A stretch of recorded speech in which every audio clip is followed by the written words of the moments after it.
Okay, guys, this is part two. So I'm sorry I had to break. I just moved into this new home and it's a little warm upstairs. So and this fan I can't get working for some reason. So you'll probably see different rooms as I go along and find the best room to do the lecture.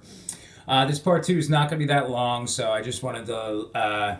I needed a break to put some shorts on. So anyway, okay. So we left off on Asia. And I think we talked about arranged marriages and dating is number two, and how they are mom and dad go on supervised or chaperoned dates and things like that, and parents usually choose their mate for their children. So there's also number three is an intense pressure at the secondary school level. So Confucian tradition, excuse me, places strong emphasis on education. This leads to higher pressures in school. And number four, again, rights of women. Females have fewer rights and opportunities than the males do in the Asian culture, which is kind of sad, but it is accurate. Moving on to Latin America, two key issues for young people is political stability and economic growth. So, political stability, sources of instability include military coups, followed by military dictatorships, communist revolutions, and civil wars between communist and anti-communist forces.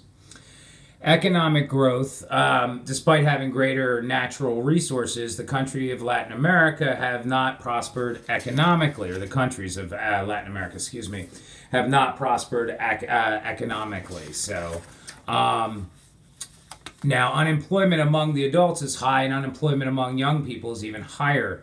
So that's something we have to look at also. Now, in the West, the principal issues for young people in the West are one, education. Educational opportunities are not evenly distributed in most Western countries. Some argue that Western countries produce far more college graduates than the economy really needs. And you'll see as you start looking for jobs, it's a lot more difficult than it used to be, say, when I went looking for a job. Unemployment. And during the coronavirus and everything, you're seeing unemployment go through the roof. But unemployment among the young is a serious problem in the U.S. and most European countries.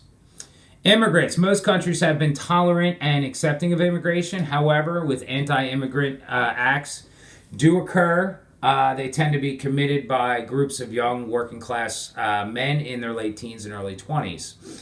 And four, risk behavior.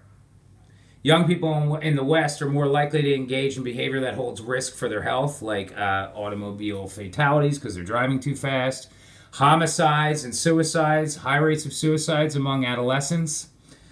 Now, I brought up a term called globalization earlier in the lecture, in part one, I should say. Globalization is affecting everybody all over the world. People that didn't have access to things back in the day, or see things from like United States now are starting to see, and it's affecting people. They want their own rights. They want to be able to do things. You see that a lot with the women. They want to be able to drive, for instance, in some countries where they're not allowed. They're having access more to things that they never did before because of globalization, use of online, internet, whatever you want to say. So the World Wide Web, they're able to see things that they never could see before. Specifically, how do you think it affects the welfare of women, adolescents, and emerging adults? Please comment in the comment section on the text or discussion section, whichever on Canvas, I should say. So please do that. I'm curious on your opinions on that question. Okay, equality and wealth and opportunity. Young people in the middle class and above in the majority culture of industrialized countries have many advantages versus the young people that are not in middle class or above. At the other extreme, the vast majority of the young people who are growing up in extremely desperate conditions without even the most basic health care and nutrition. That is happening. That is even happening in our country. And it's pretty sad that that's going on, but it is happening. The kids are not eating. Kids are not getting health care. Things like that. And yes, we do have programs set up, but a lot of times people aren't taking advantage of them or don't know they're available to them. So that's part of the problem too. The urban-rural split. The pros of being urban or being in the urban areas: greater access to education and healthcare. The cons: more likely to be subject to exploitation by adults in prostitution and in industrial labor. So maybe working more than they're supposed to legally, things like that. In the rural areas, the pros less likely to attend school. The cons: they're more likely to have the support and care of stable extended families. So let's turn that around. Pro would be more likely to have the support and care of stable extended family. The cons: less likely to attend school. Okay, so that is chapter 1. As we go along, I will be putting up more lectures. They may not all be up when the semester starts, but hopefully I'll get a good deal online. You will have to make sure you subscribe to the YouTube channel, Newman's Psych Lectures, so that you can get all the lectures.